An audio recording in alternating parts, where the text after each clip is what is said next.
Welcome to this explainer. Today, we are tackling an absolutely massive challenge in SAP system architecture. We're talking about getting your statutory and your management reporting perfectly aligned without duplicating a single row of data. I know, it sounds like a total fantasy, right? But it is actually possible. The problem is, the reality of getting there is often completely misunderstood. So we're going to break down the exact design principles, those sneaky hidden risks, and the master data structures you absolutely need to know to make this work flawlessly. Picture this for a second.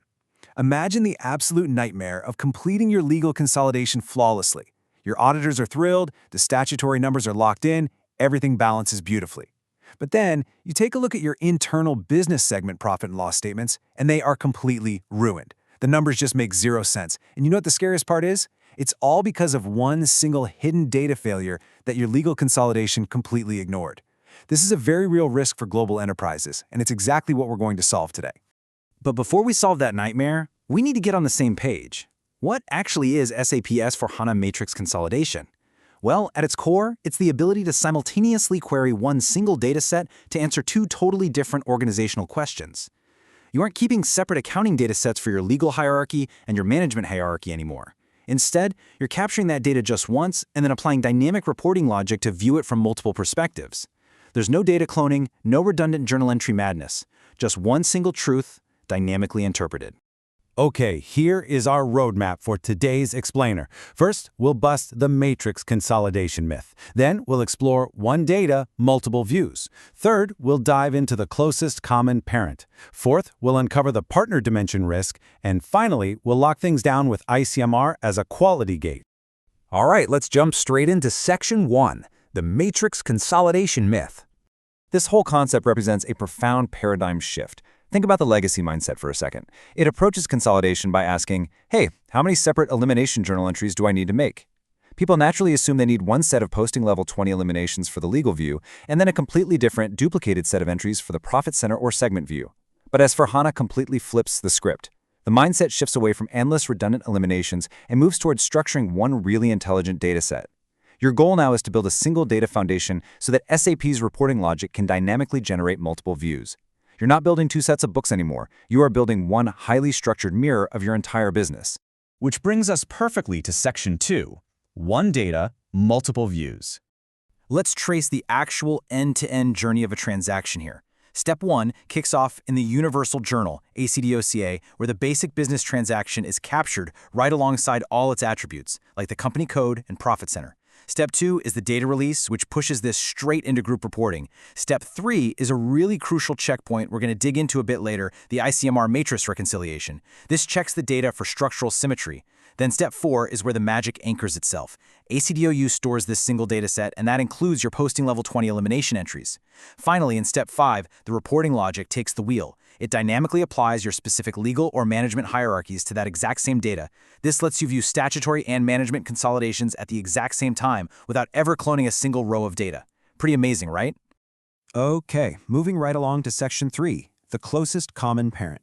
So you might be wondering, if we aren't duplicating entries, how on earth does the system know when a transaction actually becomes internal for a specific business unit?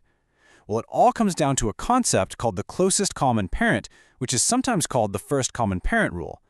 Basically, this is the specific, dynamic, hierarchical node where a transaction between two separate units is first recognized as being under the same umbrella. Because of this rule, a transaction stays completely active and visible as external revenue or expense until it hits the exact node in the hierarchy where both the sending and receiving entities share the same management or legal parent. Literally, that is the exact moment it gets eliminated. Let's actually walk through a couple of scenarios to see why this is such a game changer. Take the first scenario, same division. Say Profit Center X sells to Profit Center X. In the legal view, they're in the same consolidation group, so boom, it's eliminated. In the management view, it's also eliminated directly at the Profit Center X level because they obviously shared that immediate parent. But now think about a second scenario, different divisions. Profit Center X sells to Profit Center Y. Same company, but different divisions. Legally, the transaction is eliminated at the consolidation group level just like before. But logically, for management reporting, that transaction remains alive and well as external revenue for Division X and external cost for Division Y. It's only eliminated when we roll up to a shared, higher-level management parent node. This is exactly why the closest common parent engine is so magical. We completely eliminate a transaction at the legal level while keeping it perfectly alive for the individual business units. However, this brings us to Section 4, the partner dimension risk. Relying on a system that's this dynamic actually introduces a massive and quite often hidden risk. Like we talked about earlier, this is the absolute worst-case scenario for a project team. Your legal financials balance perfectly, but the segment profit and loss statement is completely ruined. Your auditors are happy. The project team is popping champagne, declaring a massive success. But beneath the surface, the internal business reporting is fundamentally broken, and the business managers are just sitting there with absolutely no idea why their segment profits look completely wrong. So how does a breakdown like this actually happen? Well, the statutory side works just fine, because the partner company dimension is perfectly mapped. Because of that, the legal posting level 20 eliminations succeed without a hitch. The fatal flaw lies with the partner profit center, or PPC. If this field is missing, left blank, or just assigned incorrectly during that initial transaction, it is an absolute disaster. That dynamic hierarchical elimination logic we just raved about, it essentially flies blind. It can't find that closest common parent because it simply doesn't know who the partner is. Actually, SAP Knowledge Base Article 3329922 explicitly warns about this, noting issues where automatic balancing adjustment postings fail to inherit these partner profit center details. The end result? Internal transactions don't get eliminated where they're supposed to, and millions of dollars get dumped right into the entirely wrong business unit's profit and loss statement. Yikes. Fortunately, there's a safety net.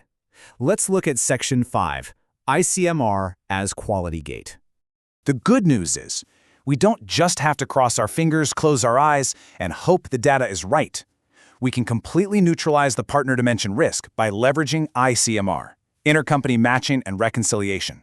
But, and this is key, we aren't just using it for basic invoice matching. We need to activate its formal matrix reconciliation capabilities. What that means is we're configuring the system to check the legal attributes, like company, and the management attributes, like profit center, simultaneously.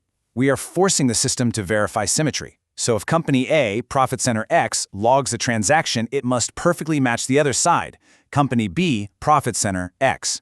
If that partner profit center is missing, ICMR is going to flag it immediately. And the absolutely most vital step here, you must enforce any unresolved differences as a hard gate in your close process. By deploying ICMR as a rigid matrix reconciliation quality gate, we literally force the system to catch those missing partner profit centers before the data ever even touches group reporting. If you take one thing away from our explainer today, it should be this complete shift in philosophy. Matrix consolidation means shifting your effort away from mapping endless, redundant journal entries.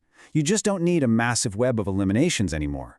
Instead, direct all of your energy toward rigorously enforcing the boundaries and the symmetry of your master data right at the source.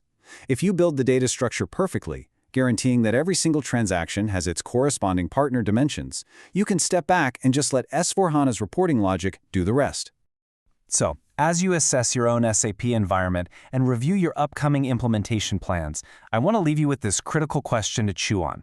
If your statutory consolidation matches perfectly today, can you prove with absolute certainty that your internal management reporting is telling the exact same truth? Check those partner profit centers, implement those hard quality gates, and you'll finally unlock the true power of a single financial truth.